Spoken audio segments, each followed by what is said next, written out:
Ladies and gentlemen, if anyone thought former Deputy President Rigathi Gachagua's woes were behind him, think again.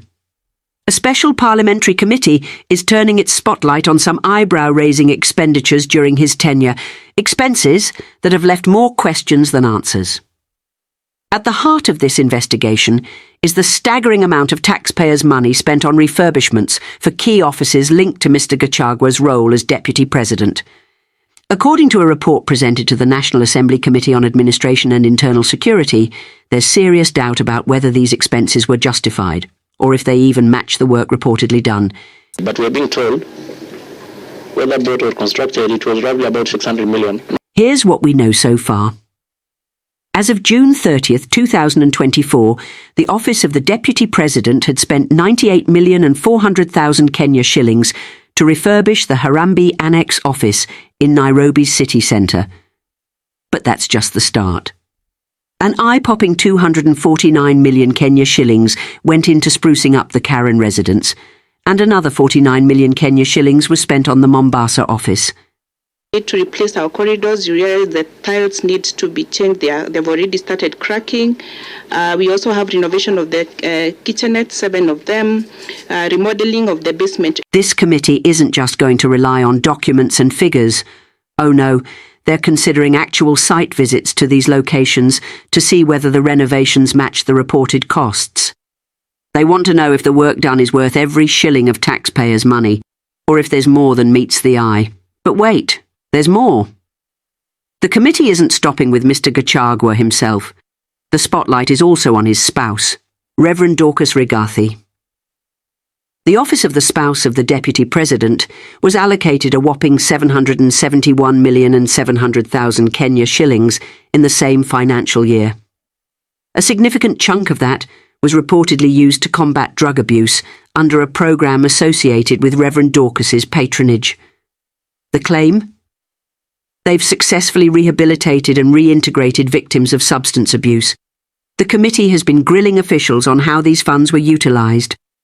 They're scrutinising the third and fourth quarter budget implementation reports for the 2023 to 2024 financial year, and the listed expenditures are raising even more eyebrows. But this, my friends, is just the beginning. Now, let's dig deeper into the specifics of these controversial refurbishments, and trust me, the figures here will make your head spin. The total cost of renovating the Harambee Annex office is projected to hit 450,400,000 Kenya shillings. Meanwhile, the Karen residence, which served as the Deputy President's official residence, is set to cost taxpayers a jaw-dropping 560 million Kenya shillings for its makeover.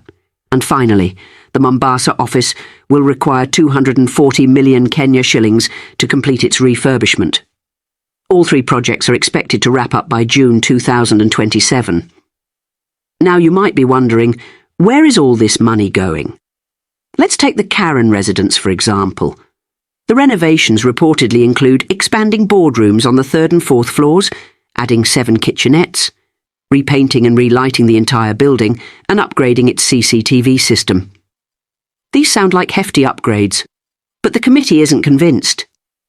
In fact, during a meeting with Moses Mbaruku, the Principal Administrative Secretary in the Deputy President's office, the committee expressed doubts about the progress on all 3 projects relative to the money already spent.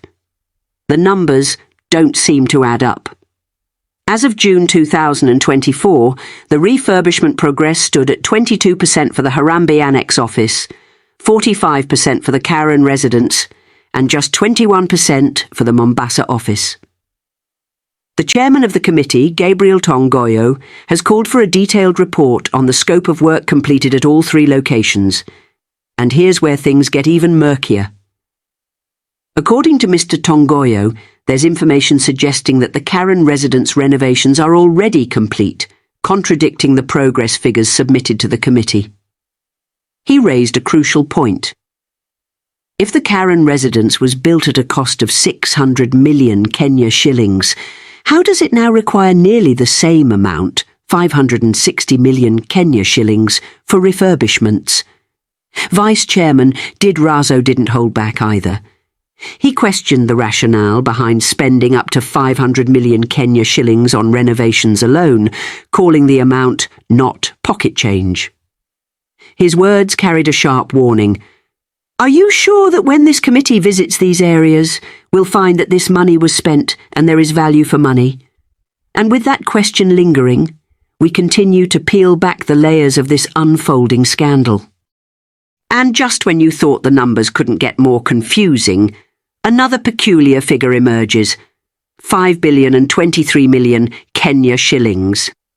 This is the amount the Office of the Deputy President claims to have generated from the disposal of obsolete stores. According to Paul Kimani, an officer representing the office, this money was spent with the approval of the National Treasury. However, members of Parliament on the committee are challenging this claim. They assert there's no communication or evidence to back it up, and to make matters worse, the amount isn't reflected among the funds officially received from the Exchequer. Kimani insists that proper authorisation was granted, and that documentation exists to prove it. We got authority from the National Treasury and were allowed to use the money. There is communication to that effect, he told the committee. But his assurances didn't seem to convince the MPs.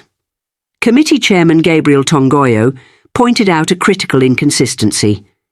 He argued that if the office was indeed allowed to spend the money at the source, then the total amount allocated by the Exchequer for that financial year should have been reduced by the same 5 million Kenya shillings. Even if the figure may not seem significant compared to the others, Tongoyo made it clear. It is not much, but it is public funds. His directive was firm. Kimani and his team were instructed to return to their offices and provide a detailed written response to the committee, addressing the unresolved issues surrounding this money. And that, my friends, is where this whirlwind of inquiries into the office of the Deputy President leaves us. From questionable refurbishments to unexplained funds, the scrutiny only deepens. So, what does this mean for Rigathi Gachagua, his legacy, and the future of accountability in public office? Only time and more investigations will tell. Thank you for watching. If you enjoyed this breakdown and want to stay updated on the latest political developments, don't forget to like, share, and subscribe to Lifelens TV. Let us know your thoughts in the comments below. Until next time, stay informed and stay engaged.